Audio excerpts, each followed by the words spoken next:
Madame, messieurs, bonsoir. On s'approche petit à petit de Noël et on se retrouve aujourd'hui pour une nouvelle vidéo, à savoir mon book haul du mois de novembre, qui est un petit peu moins important que les précédents parce que autre chose à faire que d'acheter des livres. Donc on se retrouve là pour regarder les 10, ils sont là, les 10 nouveaux livres qui rejoignent ma bibliothèque en ce mois de novembre.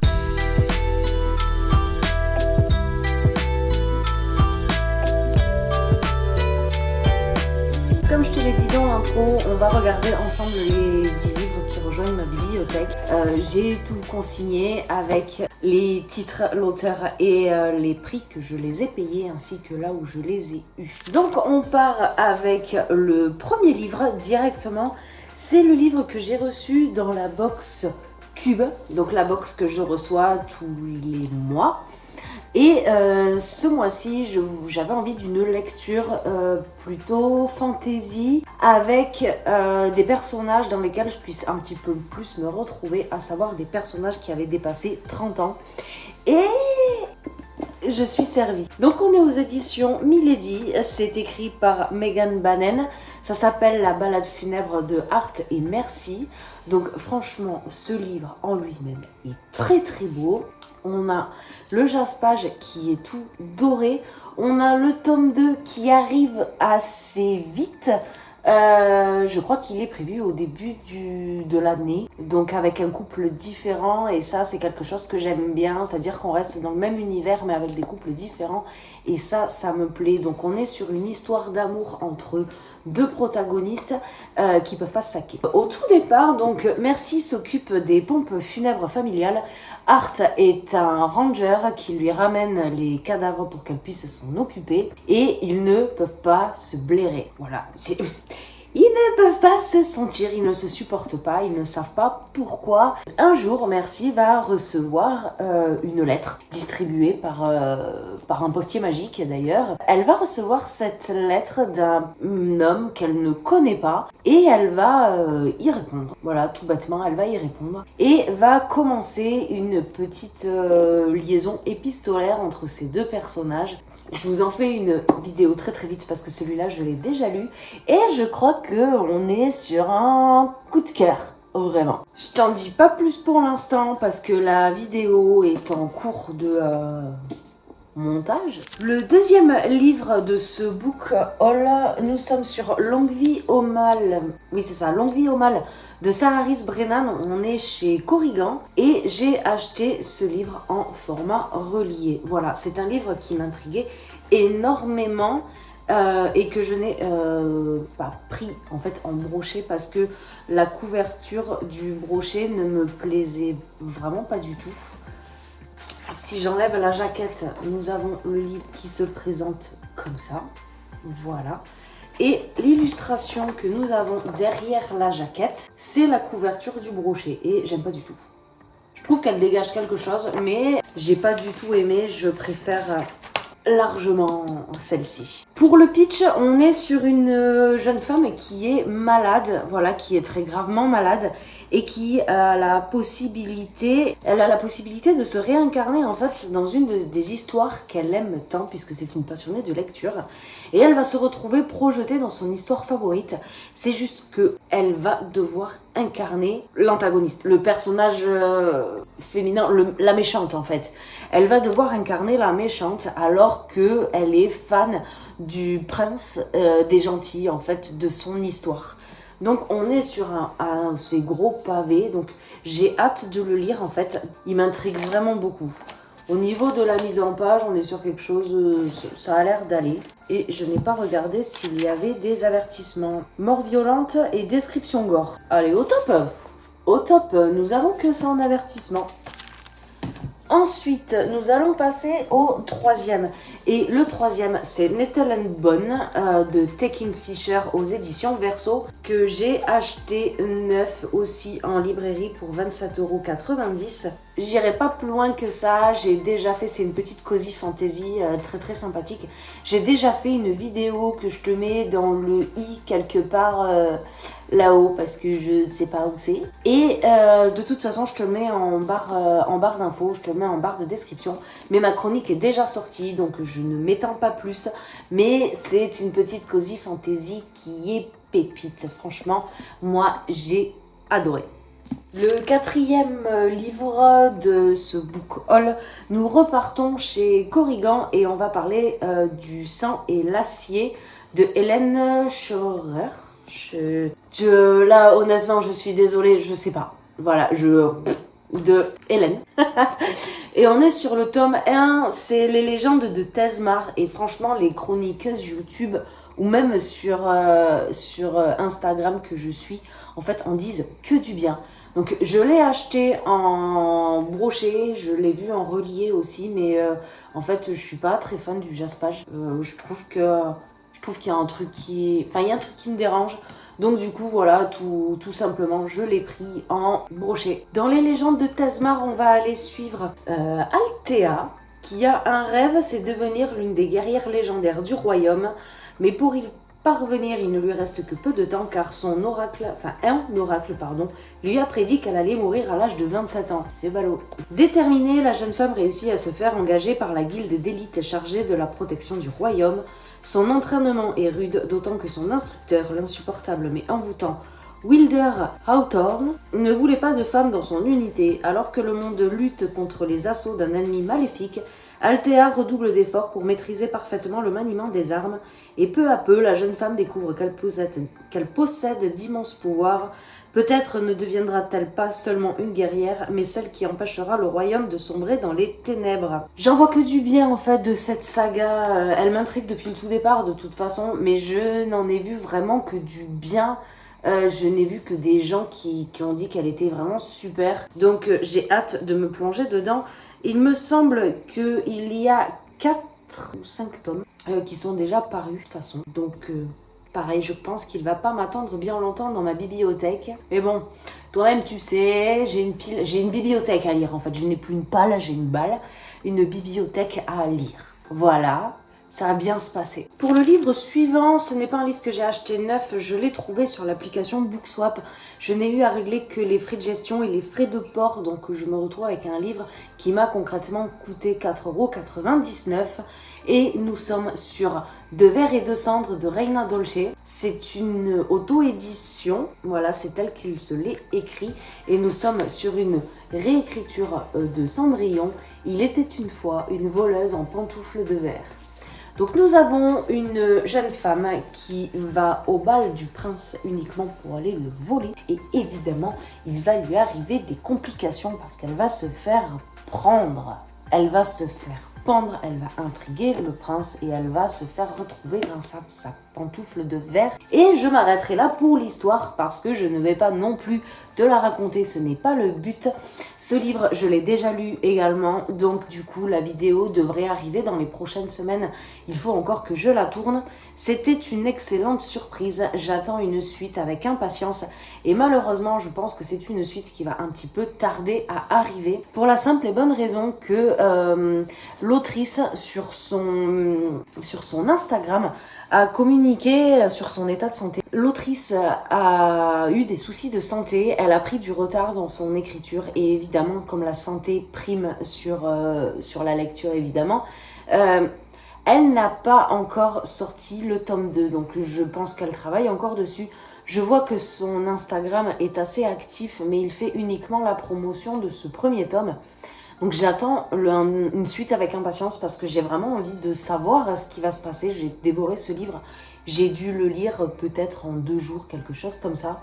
Donc la santé prime avant le reste, donc on lui souhaitera tous un très bon rétablissement en sachant qu'on est tous là et toutes là en attendant cette suite parce que je ne suis pas la seule à l'attendre justement parce que ce livre était pour moi fabuleux. Voilà. Tout bêtement. J'ai sorti ma tasse de Noël avec, voilà, aujourd'hui on n'est pas au café, on est au thé, enfin la petite infusion. Pour les 2 livres suivants, on va aller dans une maison d'édition que j'aime énormément et dont vous m'entendez toujours en dire du bien. nous partons chez Bookmark. Et le premier de chez Bookmark, avec le jaspage, vous l'avez peut-être reconnu, c'est la suite du Faucheur de sorcières et ça s'appelle La Cité des Ruines, où nous avons toujours notre protagoniste ici et l'autre en bas, en dessous. Le tome 1 est bleu, voilà, c'est le même dessin ici, sauf qu'il est principalement bleu. Je ne te lirai pas ce qu'il y a derrière, comme je ne te parlerai pas du pitch, parce que c'est un tome 2 et j'ai craqué dessus en sachant que, en fait, j'ai toujours pas lu le A, voilà, il est là, il m'attend, je le vois, il est juste au-dessus de ma télé. Et dans la mesure où c'est la télé qui fait mon retour vidéo, eh bien, il se trouve que, en même temps que je vous parle, je le vois juste au-dessus, voilà. Je pense que je vais l'emmener avec moi prochainement parce que je trouve que le Faucheur de sorcières c'est hivernal en fait, ça se passe dans la neige et tout ça. Et en vrai, je pense que ça peut être une bonne lecture d'hiver. Donc voilà, je pense que je vais l'emmener avec moi là dans les prochains jours, histoire de pouvoir le bouquiner n'importe où. Et je vais sûrement faire le 1 et le 2. Le 2 étant plus large que le premier, donc on devrait être sur quelque chose de pas mal du tout. Je ferai une vidéo très vite, c'est toujours pareil. Putain, arrête de dire je ferai une vidéo très vite, puisque du coup tu feras toujours des vidéos très vite, mais t'as pas encore fait les vidéos des livres que t'as lus. Voilà, c'était le moment où je râle. Voilà. Maintenant que j'ai extériorisé ce que je pensais, voilà, La Cité des Ruines, on est avec Carissa Wicks et on est sur la saga The Witchwalker, donc le Faucheur de sorcières. Le 1, le 2, quand c'est lu, une vidéo, tout ça, et tout va bien se passer. Pour le livre suivant, on est toujours chez Bookmark. Et on est sur le pacte de sang, c'est le tome 2 de la saga des cœurs égarés, la guerre des cœurs égarés, pardon. Et nous sommes chez Carissa Broadbent. On est toujours sur un énorme pavé avec jaspage et le toucher velours. Pareil, on est sur un tome 2, je vais pas vous parler du pitch. Ah, ça, c'est la couverture du brochet. Et on a aussi les images dedans, mais je vais me spoiler sans me spoiler parce que de toute façon, j'ai pas lu le 1. Mais voilà, spoilez-vous avec moi. Même délire que pour le livre précédent, en fait, j'ai le 1 qui est ici. Et je ne l'ai toujours pas lu, là encore, je le vois juste là. Je suis quand même allée chercher le 2, donc on est encore sur des volumes qui sont rouges. Hein. Les deux sont rouges, par contre, sont assortis. Et je n'ai lu ni le premier ni le second, ça ne saurait tarder de toute façon. Mais je sais que à la librairie où je vais, ils en ont pas beaucoup. Et quand je vois un brochet de chez Bookmark, en fait, finalement, je le prends parce que, en fait, quand ils en ont plus, sinon, c'est vite chiant. Et puis après, il faut que je commande sur Internet et tout ça, tout ça. Donc c'est assez pénible, je préfère le prendre dès le départ et de toute façon d'occasion c'est même pas la peine parce que les gens se gonflent avec et que pour un livre qui existe encore en librairie à 30 €, parce que du coup là on est sur du 29,99, sur un livre à 30 € en fait on le retrouve sur Vinted à 3 fois le prix à 90 balles et non. Non, tout simplement non, mais comme j'ai le début de la saga dans ce format là, je compte bien la continuer. Donc voilà. Dès que je l'ai lu, le retour, la vidéo, tout ça, ça se trouve, ça sera dans 6 mois. Je suis en retard. Pour le livre suivant, nous sommes sur un passé englouti de Avaride. Nous sommes chez De Saxus. C'est un livre qui est nettement moins gros, pareil en version collector. Celui-ci, je l'ai chopé sur Bookswap et je l'ai payé 10,39 € parce que les frais de port pour 5 € avec les frais de gestion. Et le reste, c'est le complément de points que j'ai fait que je n'avais pas. Nous sommes sur une saga young adulte puisque nous sommes sur 15 ans et plus. Nous avons un avertissement de contenu, abandon parental, abus de position dominante, abus sexuel. Oh là, j'étais sûre que c'est 15 ans et plus. Alcool, arme à feu, chantage, détresse psychologique, harcèlement sexuel, meurtre, misogynie, mort sans séquestration, sexe, sexisme, possession et viol, oui, tant qu'à faire. T'es sûr que c'est 15 ans et plus? Parce que bon, là, c'est ce qui a marqué derrière, 15 plus, hein. Les avertissements, on les prend en compte, mais des fois, c'est quelques lignes seulement où c'est suggéré.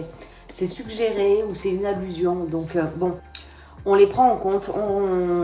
Je vous ferai ferai un retour de ce que j'en pense en fait. Mais là, quand je lis juste les avertissements, je me dis ouais, quand même. Mais il me semble qu'il y a pas très longtemps, j'ai unboxé un livre que j'ai pas lu encore, où c'était un petit peu pareil, où j'avais dit justement que les avertissements c'est quelque chose à prendre en compte, mais que des fois ça paraît bien plus gros que ce qu'il en est en fait dans le livre. Je ferai un retour. Mais je m'attendais pas du tout à autant d'avertissements en fait pour un 15+. Donc nous sommes chez De Saxus, un passé englouti de Avaride.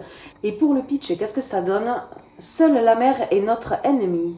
Ephisaïr a toujours cru aux légendes du petit peuple. Hantée depuis son enfance par des visions du roi des fées, elle ne trouve de réconfort que dans les pages d'Angarad, l'épopée d'Emery Smith Myrdine, son auteur préféré. Le livre en lambeaux est tout ce qui lui permet de survivre à ses études d'architecture. Aussi, lorsqu'elle remporte un concours pour restaurer le manoir du défunt Myrdine, elle est persuadée que c'est un signe du destin. Domaine décrépit sur le point de s'effondrer dans une mer affamée, le manoir Direct est un lieu perché à la frontière entre les mondes peuplé d'êtres mystérieux. Parmi eux se trouvent Preston et Loury, jeunes étudiants en littérature bien déterminés à prouver que Myrdine est un imposteur. Enquêtant sur l'héritage de l'écrivain, les deux étudiants découvriront peu à peu des forces obscures conspirent contre eux et que la vérité pourrait les mener à la ruine.